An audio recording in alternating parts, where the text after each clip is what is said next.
The alliance that formed was not built on trust or friendship. It was built on opportunity. Each side believed it could use the other to achieve its own destiny. Where one sought to dominate the heart of a continent, the other dreamed of controlling an empire stretching across seas. Together, they convinced themselves that the world was ready to be remade. Their cooperation expanded beyond mere words. Military strategies were aligned. Intelligence was shared. Diplomatic pressures were coordinated. Their propaganda machines began echoing each other's rhetoric, reinforcing a shared belief that the existing world system was weak, hypocritical, and outdated. They cast themselves not as aggressors, but as liberators, champions of a new order built on strength, discipline, and the rejection of international restraint. This alliance wasn't just a political agreement. It was a shared ideology that promised greatness through dominance. It painted a picture of a world where their nations, long held back by a corrupt and decaying international system, would finally take their rightful place. The promise was simple and powerful. Restore national pride, reclaim lost glory, and build a future that would last 1,000 years. Two people who had suffered through economic depression, national humiliation, and political chaos. This message was intoxicating. It offered a clear enemy, a bold solution, and a charismatic leader who seemed to have all the answers. The narrative was expertly crafted. It wasn't about conquest. It was about destiny. It wasn't about aggression. It was about self-defense.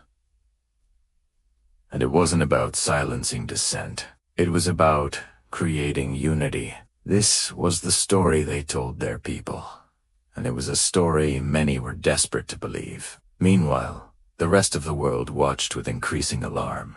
In the halls of power, diplomats debated and analysts warned. Yet, nothing seemed to stop the momentum building across borders. The League of Nations, an institution created in the aftermath of the last Great War to prevent exactly this kind of crisis, found itself utterly powerless. Every resolution it passed was ignored. Every protest it raised was dismissed. Its authority collapsed under the relentless pressure of bold violations and timid responses. The very body designed to be the guardian of peace became a symbol of its fragility. For every aggressive move, there was a justification. For every broken treaty, there was a reason rooted in past injustices. The alliance leaders were masters of political theater, understanding that action, not words, shaped reality. They tested the world's resolve step by step. A small invasion here, a flagrant violation of a treaty there. Each action was a calculated probe, designed to reveal just how far they could push without facing real consequences. And when the world hesitated, when it chose to debate rather than act, they advanced further.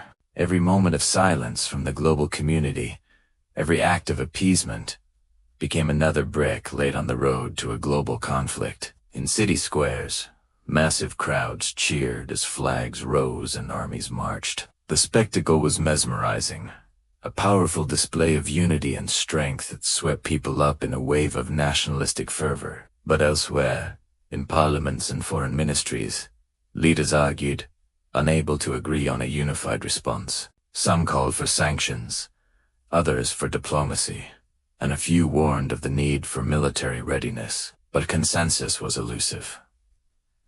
In the border regions, a different mood prevailed. Fear spread like a contagion as soldiers gathered and fortifications were struck. The delicate balance of power that had maintained a fragile peace for 2 decades was visibly shifting, and everyone could feel it, even if few were willing to admit that the world they knew was slipping through their fingers. By the time many in the international community finally realized the true scale of the danger, the alliance had already grown too strong, too confident, too deeply entrenched in its mission. What had begun as a political movement responding to fear and desperation had evolved into a formidable military machine capable of reshaping the world by force. The path from political grievance to military conquest was paved with missed opportunities, failed diplomacy, and a fundamental underestimation of the ambition driving these regimes. The chance for an early, decisive response had passed,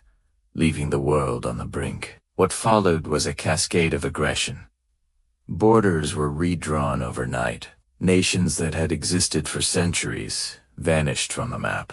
The old international order, built on treaties and mutual respect, crumbled under the weight of this relentless expansion. The arrogance of unchecked power carried these regimes from one victory to the next, with each success fueling the belief that destiny itself favored them.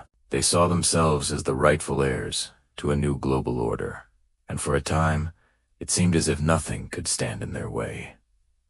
Their triumphs were not just military, they were psychological. They shattered the confidence of their opponents and created an aura of invincibility. But destiny does not favor those who mistake brutality for strength or domination for glory. As the world finally awakened to the terrifying scale of the threat, the cost of inaction became painfully, tragically clear. Diplomacy had failed, not because it lacked good intentions, but because it faced opponents who saw negotiation as a sign of weakness and peace as a temporary obstacle. The warnings that had once been dismissed as alarmist now proved to be devastatingly accurate. Nations that had once felt secure, protected by oceans or alliances, found themselves pulled into a conflict far larger and more destructive than anything they had ever imagined. The storm had finally broken. And yet, even as the Axis powers reached the zenith of their influence, controlling vast swaths of the globe, the seeds of their downfall had already been planted. They were planted in the quiet resistance of occupied peoples who refused to accept their new masters. They were planted in the grim resilience of threatened nations who rallied their people and their industries for a total war. And they were planted in the sheer impossibility of sustaining an empire built on fear and held together by brute force. An empire built on such a foundation is inherently unstable. It requires ever-increasing levels of violence to maintain control, and it inspires a level of hatred that ensures its own eventual destruction. The same forces of nationalism and ideology that had propelled the alliance to power would, in time, become the catalyst for its defeat. The world pushed back, not just with armies and navies, but with a renewed sense of purpose. The fight became one for survival, for freedom, and for the very idea of a world where nations could coexist without living in constant fear of their neighbors. The story of the rise of this alliance is a lesson etched into the very fabric of modern history. It is a chilling reminder of what can happen when ambition merges with propaganda, when unity is defined by blind obedience, and when strength is measured by the ability to silence others. When these conditions align, the path forward leads not to renewal or greatness, but to ruin on an unimaginable scale. The world paid a heavy price for learning this truth. Millions of lives were lost, entire cities were reduced to rubble, and a generation was scarred by the trauma of war. And long after the guns finally fell silent, the warning remained clear, unshakable, and painfully earned. It serves as a permanent caution against the seductive appeal of demagogues who promise simple solutions to complex problems. A reminder of the fragility of peace, and a testament to the catastrophic cost of ignoring gathering storms. The history is not just a story about the past. It is a lesson for the present and a warning for the future. Thank you for watching. If you found this reflection on history valuable, please consider subscribing for more content. They promised order, glory, and rebirth, but delivered a darkness the world had never seen. This is the story of two men who turned fear into a weapon and ambition into a global disaster. And the warning they left behind still echoes through every crisis today. In the years that followed the First World War, Europe stood wounded, economically shattered, politically divided, and emotionally exhausted. People were desperate for certainty, for stability, for a future that did not resemble the past. Into this chaos emerged two leaders who understood one thing better than anyone else.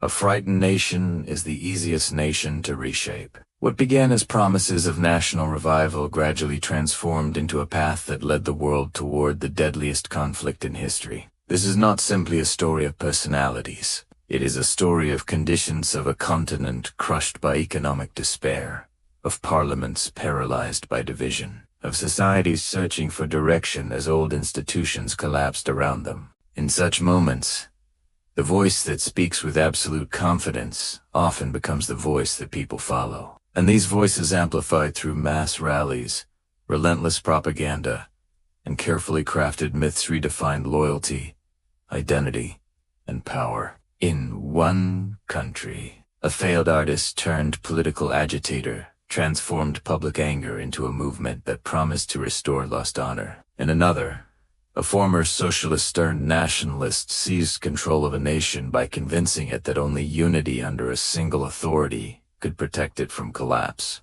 Though their origins differed, their methods grew strikingly similar. Glorification of the state, suppression of dissent, and the belief that war was not a threat, but a tool, a means of renewing national greatness. But their ambitions did not remain confined within borders. As each leader consolidated power, their visions expanded beyond their own nations. Their militaries grew, their propaganda intensified, and their ideologies hardened into something far more dangerous. Step by step they drifted toward one another, first through admiration, then through cooperation, and finally through a strategic partnership that would reshape the future of Europe. The Axis was not born from friendship. It was born from calculation, from convenience, and from the shared belief that the international order created after World War I was flawed and ripe for dismantling. What followed was not sudden. It was a process, a series of decisions, treaties, invasions, and betrayals that slowly, almost inevitably, dragged the world toward catastrophe. Democracies hesitated. The League of Nations faltered, and while the world debated, these two regimes acted. This documentary explores not only how the Axis rose, but why it rose. Why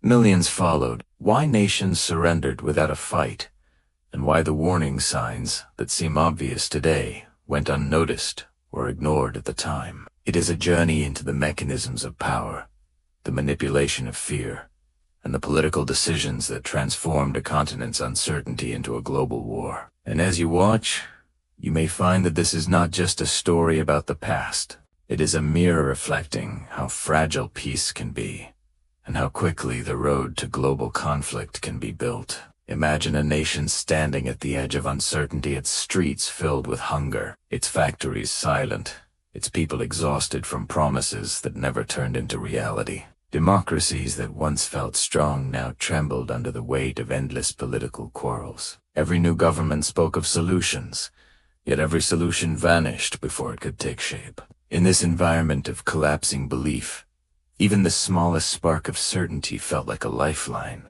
Picture a family sitting around a dim kitchen table, recounting the days when work was steady and hope was normal. Now, their savings were gone, their future unclear, and every newspaper headline carried a fresh reason to fear tomorrow. You could feel the frustration building in every home, in every crowded marketplace, in every whisper shared between neighbors. People began to wonder if democracy was too slow, too weak, too divided to rescue them from the darkness closing in. And so, when a new voice rose above the noise, strong, confident, unshaken, it captured attention instantly.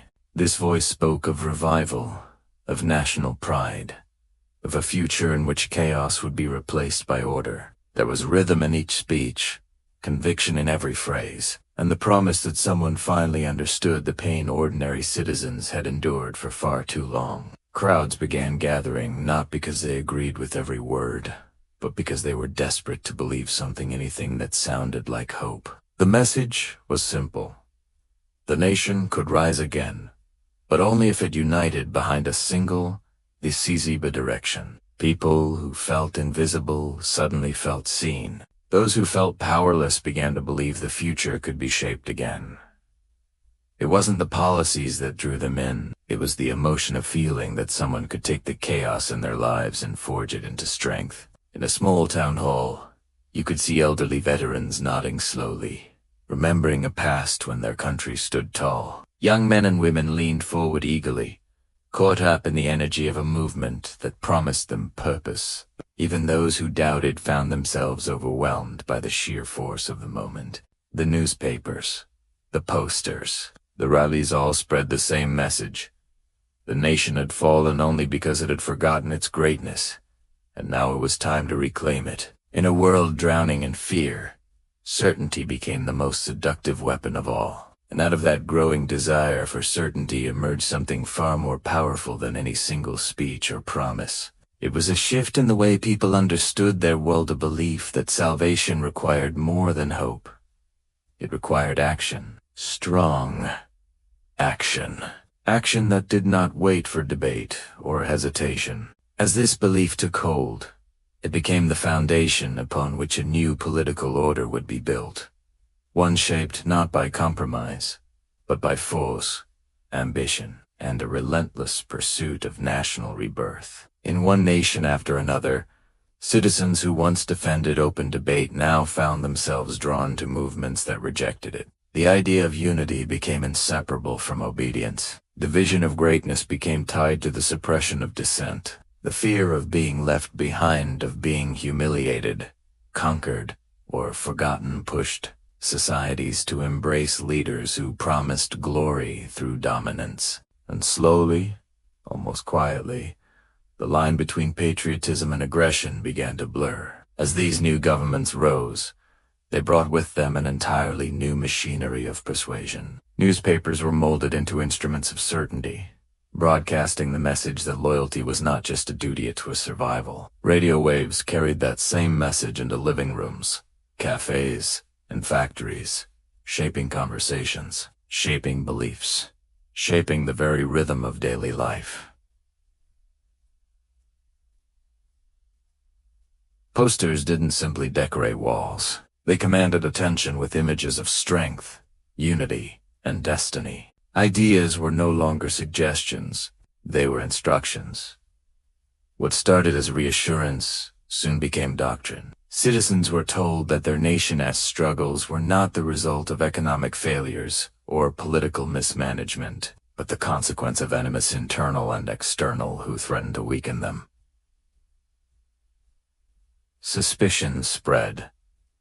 Division deepened. People learned to look over their shoulders, to question their neighbors, to trust only the voice that claimed to speak for the nation's purity and future. And while these internal transformations were taking place, another realization emerged within the leadership of these rising powers. They were not alone in their ambitions. Across borders, they recognized in each other a familiar hunger on impatience with the old world order, a belief that treaties and diplomacy were obstacles rather than safeguards. What began as admiration from afar soon grew into strategic alignment. Meetings were held behind closed doors, where handshakes carried the weight of future wars. Agreements were drafted not in the name of peace, but in the anticipation of conquest. Each leader saw in the other a partner who could help reshape the map of the world, who could turn regional aggression into a global movement. This alignment wasn't just political, it was ideological. A shared vision of a world redrawn by force, where the strong would dictate terms to the weak. They saw history not as something to learn from, but as something to overcome, to correct. This coalition of ambition created a dangerous feedback loop. As one nation grew bolder, it emboldened the other. A test of international resolve in one part of Europe was a green light for aggression in another. Each move chipped away at the fragile post-war peace, making the unthinkable seem not only possible, but inevitable. The world watched, but it did not yet fully understand the scale of what was unfolding. They saw isolated acts of defiance, not a coordinated assault on the very foundations of global order. These leaders understood something crucial. Modern warfare wasn't just fought with soldiers and tanks, but with narratives and symbols. They mastered the art of political theater, turning every public appearance into a spectacle of power. Their uniforms, their salutes, their grand architectural projects were designed to communicate a single, overwhelming message.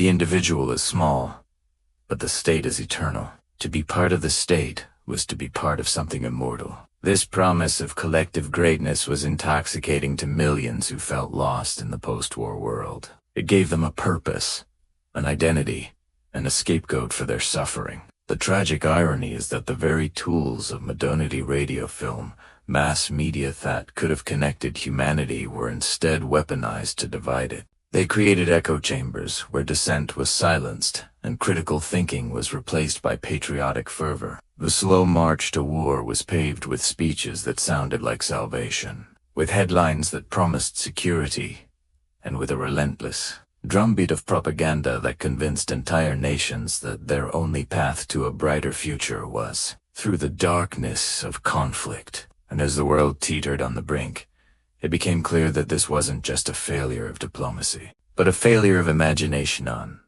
inability to see that the promises of absolute certainty would lead to absolute destruction.